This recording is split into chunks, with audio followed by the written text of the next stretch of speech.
Hello, welcome back to my channel. If you haven't been here before, I'm Jamie. I read a ton of books, and this is my wrap-up video since the last one for the books that I finished.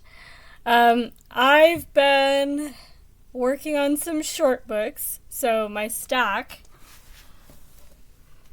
actually looks pretty good for the roughly week and a half or so ish. A little less than a week and a half. It's almost a week. Almost.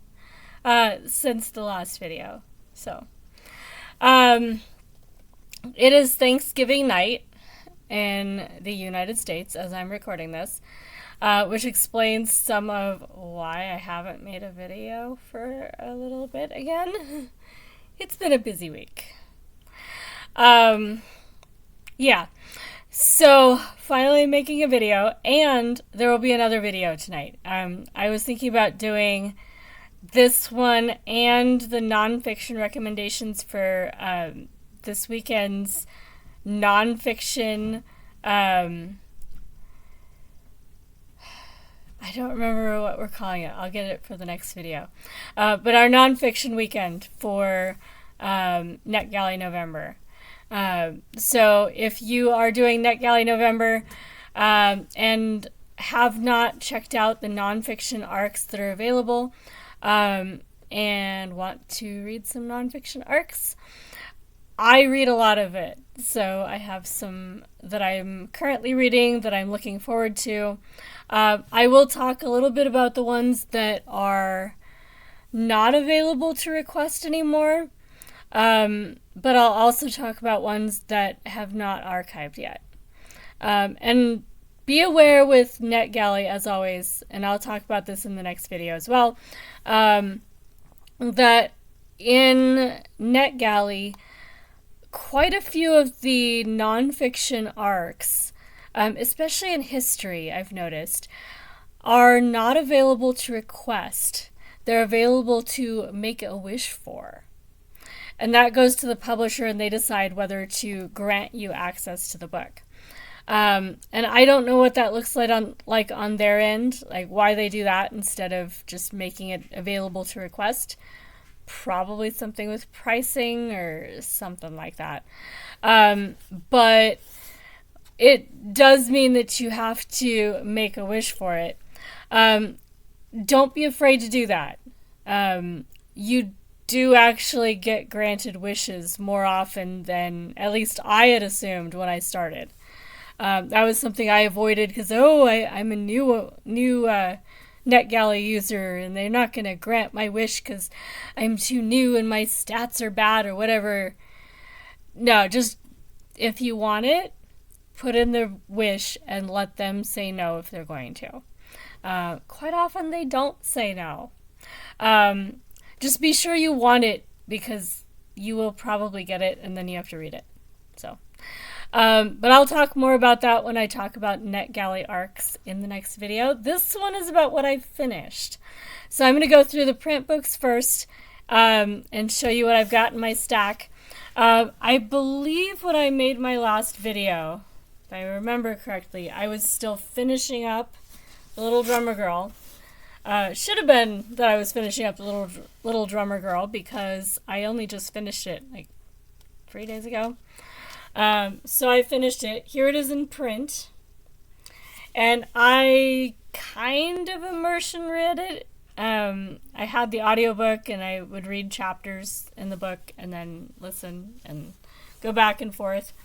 It is not my favorite John le Carré book, but I did like that it was focused around a female character who gets recruited to be like an extremist.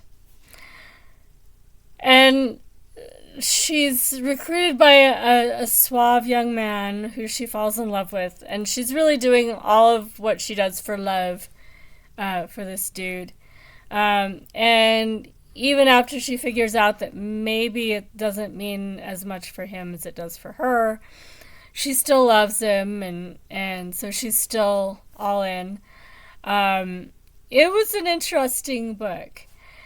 The ending also has a bit of a twist. It's a bit slow. If you're looking for a thriller, this is not a thriller. It is kind of spy fiction, but it's not really oriented around spies. It's more oriented around terrorists. So crime fiction in the spy end of the crime spectrum, but it really has very little to do with detecting the terrorists and mostly to do with recruiting terrorists. And what that looks like in this story anyway. So, yeah, it's a different book from most of John le Carré's books. I probably am giving it 4 stars. I think that's what I did on Goodreads. I haven't decided whether it's a straight 4 stars or a 4.25 stars or a 3.75 stars on Storygraph, but it's basically a 4-star book. So, yeah, that was Little Drummer Girl by John le Carré. The audiobook that I just finished this morning, or late last night, depending on what time it was, is Land by Simon Winchester. This one as well, I kind of immersion read it because it has some pictures. So I was following along and looking at the pictures while listening to the audiobook. This is a microhistory of the concept of land and land ownership. So how we got from how can you possibly own the ground everybody stands on to this is my ground and you can't cross it without my permission, and oh, by the way, I own the rights to whatever is in the ground and whatever else. It is an interesting concept, and the history of that concept and how it's been applied, history of land ownership, and the exploitation of peoples that didn't have a concept of land ownership is very much a part of this. My favorite microhistory author is still Mark Kurlansky. I like that his books are more just straight history. This one, by Simon Winchester, it gets a lot more political. Not in a terrible way. I mean, he's making good points, and it is definitely still straight history. But it has a definite bias. And it's not just, this is what happened, and you decide for yourself what you think of it. And it's, here is my thesis about, all the wrongs that have been done to these people. It's a subtle difference because the history does bear out his argument. But as Winchester is writing this book, it is an argument. A lot more than some other microhistory authors would be doing. And it's hard to tease out exactly what the differences are. I'll probably still be thinking about what makes the political slant in this book different from, like Milk by Mark Kurlansky, where there is a lot of exploitation and, rent seeking and other concepts from theory. But it's not like he's saying, these people good, these people bad, or these policies good, we need these policies, and all that kind of stuff. I don't know. I'm not sure you can write an unbiased microhistory of land anyway, but I have to wonder what other authors would do with it. So that would be my criticism of it. It's still good. Anyone who is more liberal-minded is going to be fine with this book. It is very much a liberal end of the spectrum argument.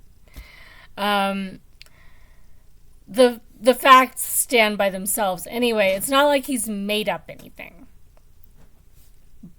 But some of the narration, I don't know. I'm going to think about it and maybe read some more microhistories and come back to it and what makes it different. And yeah, there are quite a few authors at this point that write microhistory history books. There's one in my section at the bookstore about the history of Sundays. I like that idea, like Sunday the day, like the concept of a Sunday. So that one I might try next, and that's a different author. I don't know if it's an author that's well known. Simon Winchester, Kurlansky, and people like Chernow, they are history writers that people watch for their next book. And I don't know if the one about Sundays is the same caliber of author, but we'll find out. Because I have a feeling I will read it in the next couple months. So, anyway, watch this space for more of me chatting about microhistories. I do like them. There will be more talk of microhistories. What is a microhistory, you ask? A microhistory is a history, so a history book, usually, or documentary, whatever, but that zeroes in not on a time period or a person, although technically there are microhistories that zero in on a person, like a biography, but not. But they are looking at one very narrow focus that becomes just a focus for looking at a much broader history. So the concept of land and land ownership is a lens through which you can look at the history of mankind on planet Earth, which is kind of what's going on in this book. Same thing with Salt by Kurlansky. It's a history of the world from the lens of salt production, salt use, what societies had advantages over other societies because they knew how to produce salt in larger quantities, why certain fishing communities became dominant because they'd figured out how to salt the fish so that their fish didn't rot, so then they could take longer voyages using these salted fish, while other communities couldn't go as far because they couldn't carry enough food that wouldn't rot, and things like that. So you get, a very narrow lens, narrow focus, but it's still looking at a broader history through that lens. And that can be the case for histories about a specific person too. If it's not, geared towards just telling that person's story, but is using that person as, an example of life in that time period. I think most of the ones I've read that are like that are lesser known people. So you're not looking for the biography of this person. You're just, you're reading a story about a person from that time period who happens to have this name and this situation. And those can be microhistories rather than biographies. And quite often then you go off on tangents about, and they lived in this kind of house. Well, why did they live in this kind of house? And then you go on to the history that leads to that house being what's available at the time for these people and that kind of stuff. You get the idea. So I really like them because they're a different way of looking at the stories of history that create more of a narrative. Because the history of the Civil War, for example, the U.S. Civil War, that is a long and complicated history with so many people in so many places and so many times that the all-encompassing histories are exhausting to read. and you end up feeling like you're just getting a data dump of all of the names and dates and places that you have to somehow remember without enough context to really remember much of it. So, anyway, I will talk plenty more about that. I don't have a history degree, but it's one of those things where the only reason I haven't gotten a history degree is because I'm still not sure how you get paid once you have a history degree, unless you stay in academia, which eventually maybe I'll do. You never know.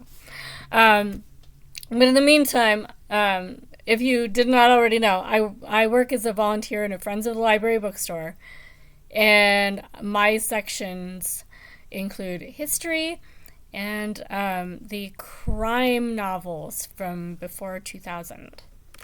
So, yay. And modern literature, which is highly appropriate because I also follow all the prize lists and have been getting into predicting prizes and stuff like that.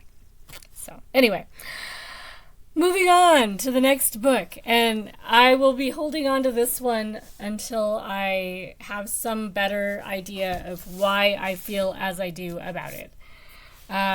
So I finished a book that I got as a Goodreads giveaway. I don't know how long ago. I read Tenders the Flesh by Agustina Bazterrica. This is such a creepy book. Oh my goodness. It's cannibalism. If you can't handle reading about cannibalism and the processing of humans as meat, do not read this book. That's what it's about. So, yeah. It's a bit intense. I can see why people weren't really sure what to do with it once it came out. It did get noticed for prizes and lists and things because it is different. And it's well done. It's just different. The ending is interesting. And I did like that we don't have a stock good guy in this book. I'm not going to say more because then it gets into spoilers territory, but yeah. Be prepared. Maybe read this book sandwiched between happy books so that you have a buffer. It's a bit different. I like The Unworthy better than Tenders the Flesh. I'm not a huge horror reader, but I've been reading more horror this year. And actually, slight aside, I got another horror book as one of my free books for working at the bookstore. It's a volunteer job. We get paid in books. One for every 6 hours we work. So one of the ones I got is My Heart is a Chainsaw, which I've heard people talk about, and it sounded really good, so I got it. And I think I have another Stephen Graham Jones book. I'm pretty sure I got that one too. So I've got a few horror books. I think I also have a Catriona Ward book. I'm pretty sure that's also horror genre. So I've been dabbling. Next year may see a lot more of it. And there's some that I just don't get, like the slasher horror. I just get bored. But there's some that's like the edgy fantasy, edgy sci-fi end of the horror spectrum that I actually really like them. Maybe not back to back, but interspersed. They're kind of fun. So anyway, I read a nonfiction about architecture called The Architecture of Happiness by Alain de Botton. This guy is very French, very European. It definitely shows his generation in his assumptions about buildings. His ideas of what buildings make people happy and what buildings don't, I don't think quite works. There's still some interesting ideas, and even if his specifics are a bit overly specific, it is a nice concept of, how we design spaces and why we design them the way they are, and how we could do better about designing spaces for what we actually need and want. Certainly a lot of people in my community live in houses that there's just something off about them. Whoever designed them, it's a generic house. And some of them I kind of wonder if they went generic in a sense of nothing is quite right. So, instead of making it great for somebody and then other people might not be totally keen on some of the details, but, might like others, they just went, not great on everything. I don't know. So there's a lot to think about. But if you are a younger or American or modern cosmopolitan reader, you might find it a little in the details. Some of the buildings he thinks of as beautiful, I think look a bit off. He likes the buildings that have looked aged for a while, like the ones where they've gotten a little dingy from age and wear, and like they just look dingy. And maybe that's an aesthetic you get when you live in a city like Paris, where things are old enough that they're like, oh, this building looks like it's 500 years old or something. We don't have any buildings in the United States that are 500 years old, so there is that. And if they look soot dusted or have moss on them and stuff, at some point you just clean the building. We have technologies for that, and they tend to be pretty easy to use. And I like some of the ones he thought were bad. There's some that are like the office block buildings where they're basically just a giant mirror block of windows. The whole point of those is that they reflect back the landscape around them, and then if you're in a beautiful place, then the building is like a non-building, and people are in it, but you haven't really scarred the landscape around it with the building. And this guy really did not have a concept of the landscape itself being the point. Sometimes it seemed like he was getting closer to that idea, but it's I think more of an American thing anyway. It's not like all Europeans don't and all Americans do, but yeah. Anyway, so I'm not gonna go on much longer about this one. It was an interesting book, though. If you see it and want to read something fast that gets you thinking about architecture, it is a good one. Probably 3.5 to 4 stars. Probably closer to 3.5, but it wasn't bad. And we have a poetry book called Guillotine by Eduardo C. Corral, with a painting of a naked dude. This one is LGBTQ+, and is very brutal. It tends to be mostly about being imprisoned in a not so nice prison, and partially for the narrator's sexual persuasion. So it's poems that are, can be read mostly independently, but they do form a narrative sequence. So it's, yeah. So I liked it for that.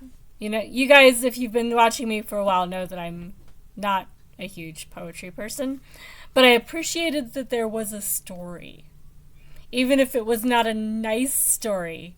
And there were some poems that I read them quickly and turned the page.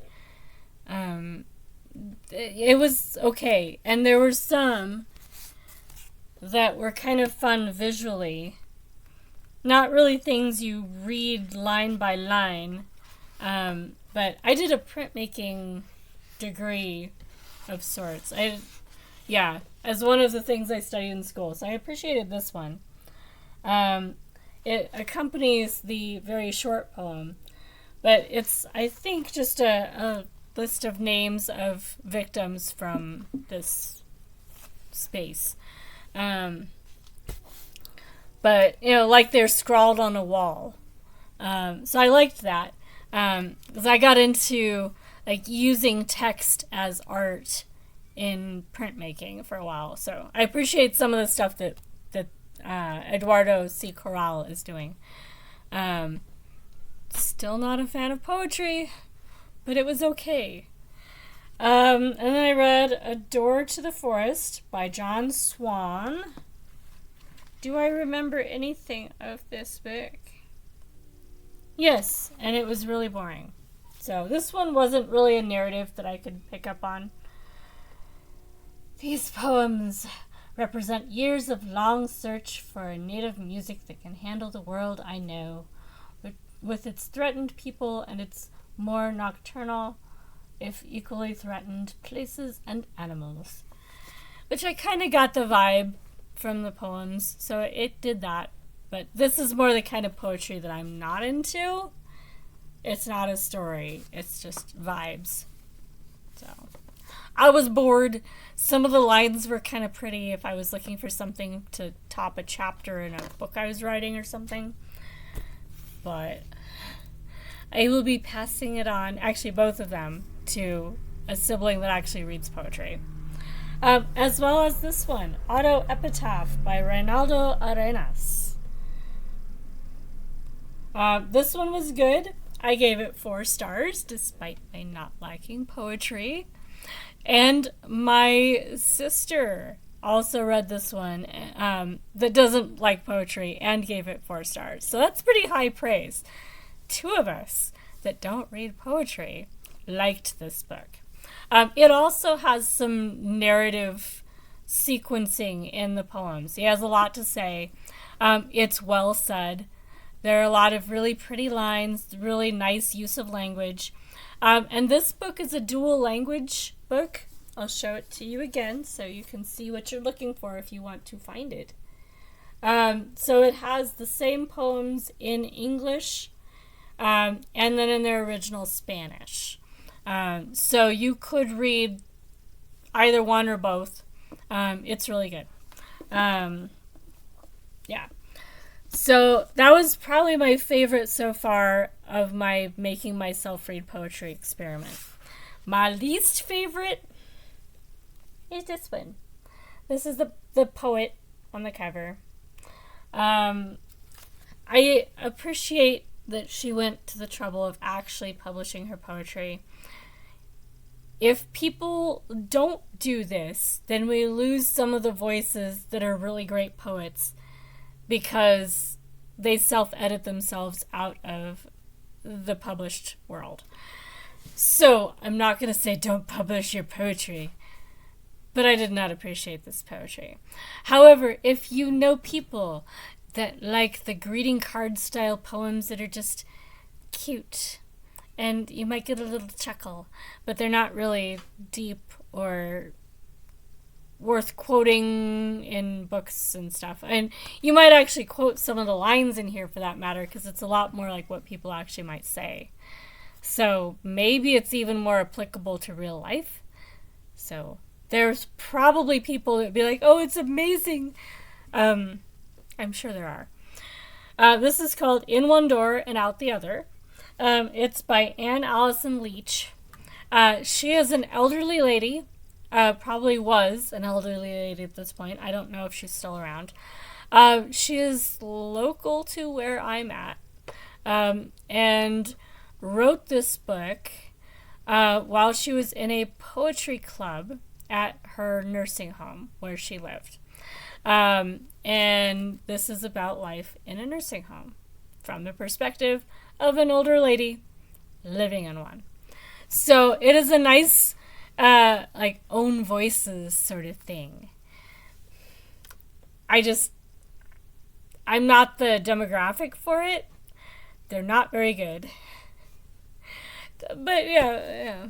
If I was in that setting myself, maybe I would get more of a chuckle out of them, and that would offset some of the greeting card-esque quality to the poems. Anyway. But I can imagine people for whom this would be a good book. Just, I'm not it. Anyway, and then I finally properly finished a children's Bible by Lydia Millay. I saw that she has a short story collection that came out, I think, this year that I need to find and read. I'm probably going to see it at the bookstore eventually. She has other books that I also need to read, so I might be reading quite a bit of Lydia Millay next year. I didn't read it very well the second half of the book because I was reading it for one of those prompts where I just needed it to be over 50% to count it at the end of a readathon for some, side quest prompt thing. I'm not the only one that does this. You get to that 50% and then a lot of people just get to the 50% so they can count it and then DNF or whatever. I skim read the rest of it just so I could actually be done with it, but was not satisfied with my understanding of that last half of the book or 40% of the book. I think I got to about 60% and that was where my bookmark was. And I had to go back and kind of restart it because it had been a while. So I really liked this one, probably 4.75 stars because I did start to kind of fade in interest in this story about halfway through, which is part of why I didn't finish it. I hate leaving them skim finished, but it kind of was losing me for a while. It's a survival story in which there's been a hurricane and they are cut off. And a sort of American version of a villa. So imagine that kind of setting. But in the U.S., I think. Pretty sure they're in the U.S. See, that's part of why I had issues with this book. Because the setting, like the villa type setting and boats and there's an island and that part is pretty strong. You that kind of setting, but it's a lot more vague where they're actually at on a map. And I think that was intentional, but it threw me off. I don't really have a solid sense of were they in the US, were they in Europe? I think they were in the US. Pretty sure. But that was annoying. I think they were maybe Pennsylvania or something like that. Anyway, so they get cut off and they're stuck and then bad guys show up and stuff. And I'm going to leave it at the end stuff at that point because then we get into spoilerish territory. But if you get to the 50% mark and you're like, nothing is happening in this book, don't worry. There will be bad guys. Eventually there will be action. It's a bit dark. There are some deaths and some acts of violence that I was surprised she went there. Really surprised she went there. Because it does not look like that kind of book on the cover. Not quite horror, but it is dipping some toes in horror territory, especially in the last third. So expect that, and you might get through the boring, tedious stuff, which is like the first third to half of the book. So probably it's a 4.5 stars, given all of that, because it still ended well. I enjoyed it by the time I finished it properly. But it has some pacing issues, or it needs to give some hints that something's actually going to happen. And the beginning of it reminded me more of a modern take on Lord of the Flies, which is great, because I like how she handled that. But then she takes off in a totally different direction. But it is, but it's not. I don't know. So I'll probably still be agonizing over what exactly made it not work for half of the book. But it's done. Now I can pass it on to my sibling. But it was all right. I can see why she is a finalist from a past year of National Book Award. And now I can check it off for that as well. And it also, according to this cover, she was also a finalist for the Pulitzer Prize. So I need to check that out. Obviously, Lydia Millay is an author that I will be keeping an eye out for because she is somebody that has been nominated for prizes. And anyone who has been nominated for prizes might again be nominated for prizes. Quite a few of the awards allow them to be nominated without using up a slot for that publisher for the nominations. So, yeah. Anyway, so let me pull up my Goodreads and we'll see what else I finished that is worth talking about. Because I have been actually reading arcs. You might have noticed these are all the non-arc part of my reading. Yeah. So I've been reading arcs, though, as well. Because it is Netgalley November, and it's all about arcs. I'm trying to remember what Nicole called this weekend. Because arc is in the title. I just don't remember it. Anyway, so the arc that I finished yesterday is called Wolf Moon. Wolf Moon is by Julio Llamazares. Double L at the beginning. I believe is a Y, or a Y-ish noise. Wolf Moon is a modern classic translated from the Spanish about some young men who are hiding out in the hills in the late 30s in Spain as Franco is becoming the dictator that he's going to become in Spain.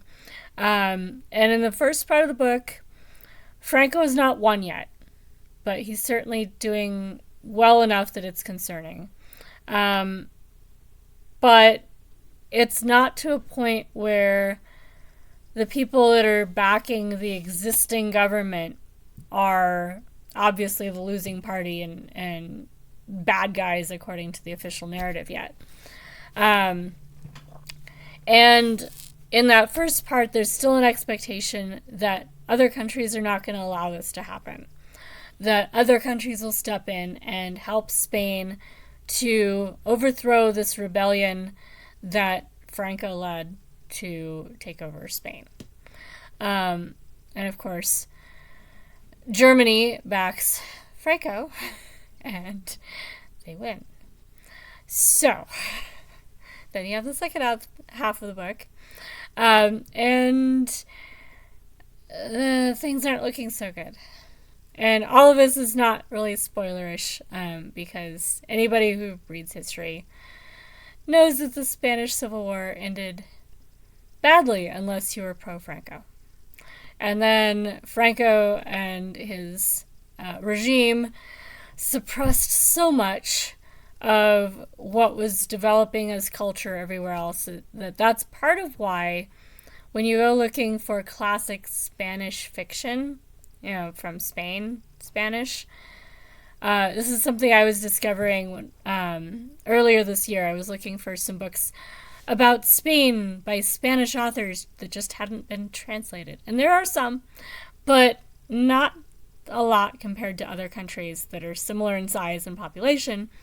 That's why, because there was such well-organized repression in Spain for so long.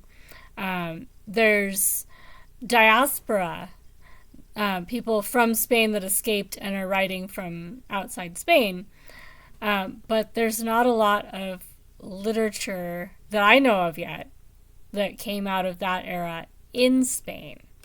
There's probably more that we just don't know about yet because it takes a while for manuscripts to be found, but they were pretty comprehensive about controlling things. One of those regimes where, because they were so good at controlling things, there's less that we even know about it. I'm fascinated. I will be reading more. And so that's part of what appealed to me about this book. I'm obviously not an expert on the Spanish Civil War. I've read a few books and watched a few documentaries, and I'm interested, and so I pay attention. But there's a lot I don't know yet. And there's a caveat with any history that I talk about that this is just my knowledge at this point. So there may be things I find out that, I misspoke something earlier. So don't consider me a source for this information about history. Just, this was interesting sort of commentary. Anyway, so I also finished Pronto by Elmore Leonard, another classic that's an arc because it's a new edition of an existing book. So Pronto is the first book in the Raylan Givens series. Raylan is a U.S. Marshal. And in this book, he is tasked with keeping a potential witness alive. And that witness decides to go to Italy with his stripper girlfriend. And so Raylan has to go to Italy to protect this witness, kind of on his own time, because he's a U.S. Marshal. He doesn't have any jurisdiction in Italy. He's not CIA. He doesn't have any approval to be operating overseas. So he's just there unofficially to protect this guy. And stuff happens. It's very much a mob story in Italy involving the mafia. Yay. It's pretty good. Not my favorite Elmore Leonard, but he is really good at telling a story. This one's it drags a little bit compared to what I'm used to, but still fun. Anyway, Elmore Leonard was one of those authors that he was writing throughout the middle of the 1900s. And wrote a lot of really good crime fiction in a lot of different subgenres. Usually involving a lot of guns and gunfights and unsavory characters. So I finished the new Number One Ladies Detective Agency series book, In the Time of 5 Pumpkins. This one is book 26 in the series. It either just came out or will be coming out shortly. I don't remember what the date was on Netgalley, and it is not in the Goodreads list at the moment. This one continues the characters. If you've been following the series, I think you'll like how the characters develop in this one. Nothing really weird is done to them. I may like Mama Kutsi a little more. Maybe. I don't like her. I try. She's like some of my relatives that I try to like them because they're not bad people. Maro Motsue has a lot of patience with her. I'll put it that way. Yeah, I like the plot on this one. It felt more like a plot that all held together more rather than a ramble. Some of the ones I had to read to get to it were more rambly. So I also finished From a Far and Lovely Country, which is book 24, and The Great Hippopotamus Hotel, which is book 25. Those are both good. I kind of like The Great Hippopotamus Hotel better. There's, somebody is trying to run the Great Hippopotamus Hotel to the ground for personal gain reasons. So that one was fun. And it has hippopotamus in the title, which is just a fun word. And then Song of Comfortable Chairs, which is book 23. That one gets a lot more of Mama Kutsi and her husband, who runs the furniture business. And there's a rival, and of course Violet Sapoto is right in the rival company. And part of what I like about book 26, the new one, is that the characters don't feel so canned. Book 23, Song of Comfortable Chairs, they're so predictable. It's like slapstick. So that bugged me. And why is it always Violet Sapoto? Can't there be other annoying people besides her in their community? So I'm getting a little tired of that. And Mama Kutsi's just knee-jerk reaction every time anything goes wrong. It's got to be Violet. And she's always right. It always is Violet. Oh, my goodness. Maybe it's time for the series to wind up, or for me to at least move on to a different series. I don't know. I'll probably read the next one, because I did like book 26. But I do wonder how many more books we can go through with the same very predictable reactions from all the characters and same cast of characters every book. Just, yeah. I may be getting so that I'm ready to move on. We'll see. All right, so we did a buddy read of The Alchemy of Flowers. Technically, Wolf Moon, that first one I talked about, was also a buddy read, but we talked about doing the buddy read earlier in the month when we had more time. And it's getting to the end of the month, and a lot of people don't have more time after all. Probably there will be a few more people reading it that got it when they thought they had more time, because it is still read now if you want to join in the Wolf Moon buddy read. The thread is still on the Netgalley November Discord. You can read it at your own time and add your comments as you read it. And it is still available for you to participate. And it is read now in the US and I think also in the UK. So it is one you don't need to request. You can just click on it and read it. And it's under 200 pages. So trying to convince some more people to read it so we can talk about it. But we did actually have a bit of a buddy read of The Alchemy of Flowers by Laura Rosal. This one, it wasn't a big group. There's been a few other people that I think have it, and we'll get to it. But me and two of the co-hosts for Netgalley November, I'm just a moderator, because I still have not convinced my technology to want to do live streams. So I am not a host, I am a moderator. But I teamed up with two co-hosts, Jessica Kiwi and Anna from Book Dreamers Alley. I think that's her channel. I always get her channel muddled somehow.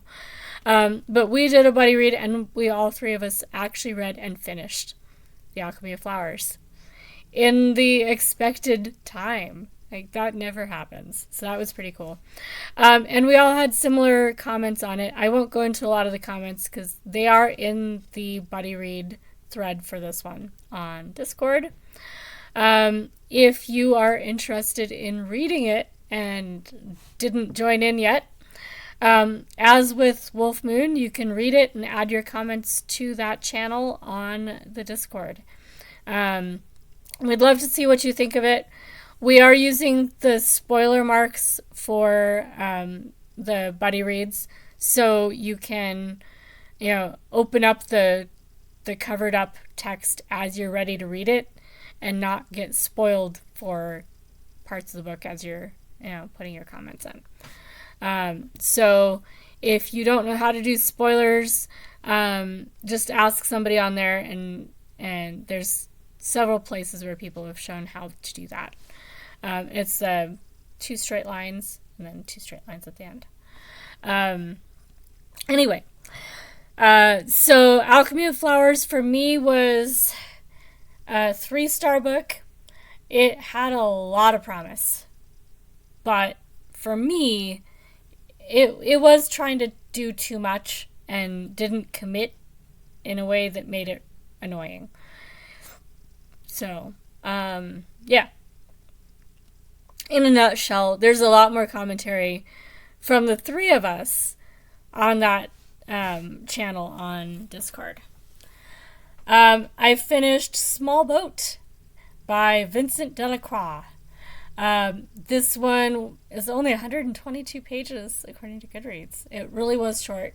It packs in a lot in those 122 pages. It is a heavy read for being such a short book.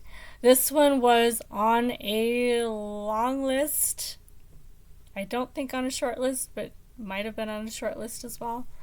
But I know it was on my radar as something I needed to read because it was on one of the long lists this year. And it was really good.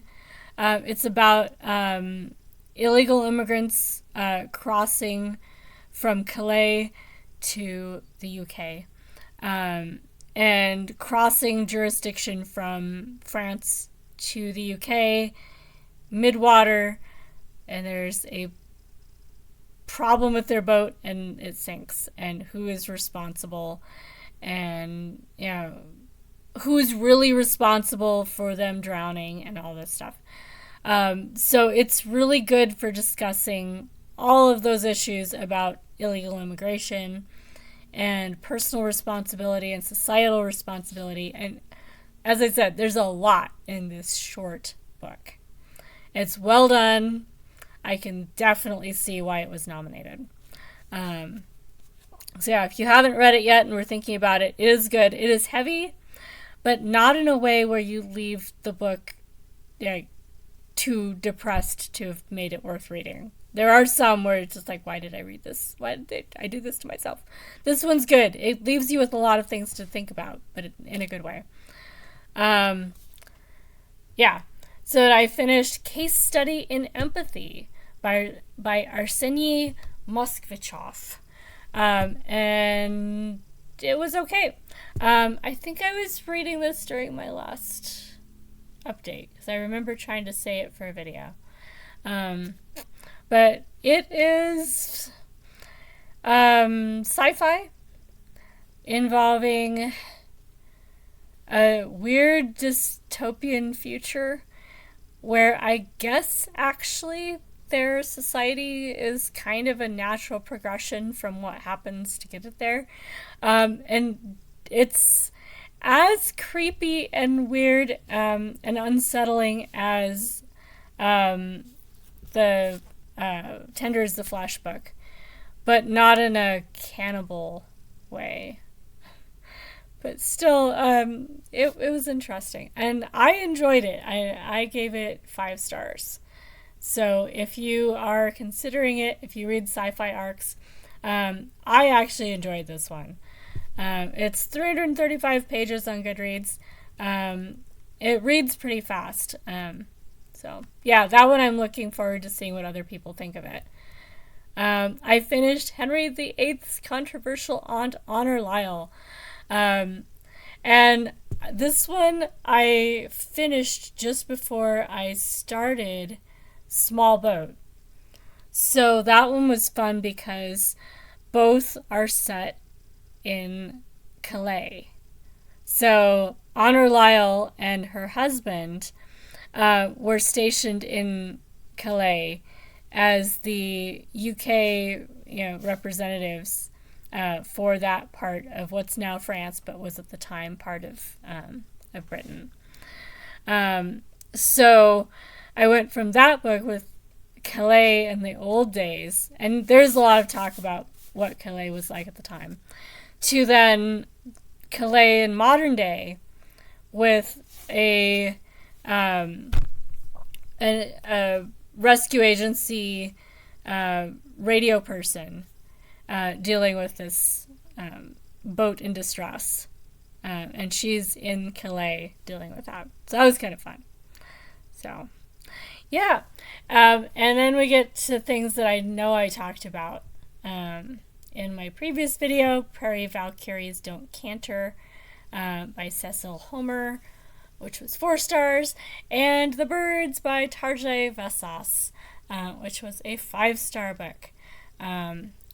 And I don't remember if the other Tarjei Vesas book was earlier or not. Because I do have another Tarjei Vesas book. I'm pretty sure that I finished it. Anyway, it's been one of those months where I'm going to have to take stock at the end of, exactly what I finished and when and what I rated it and all that. Because it's a whirlwind.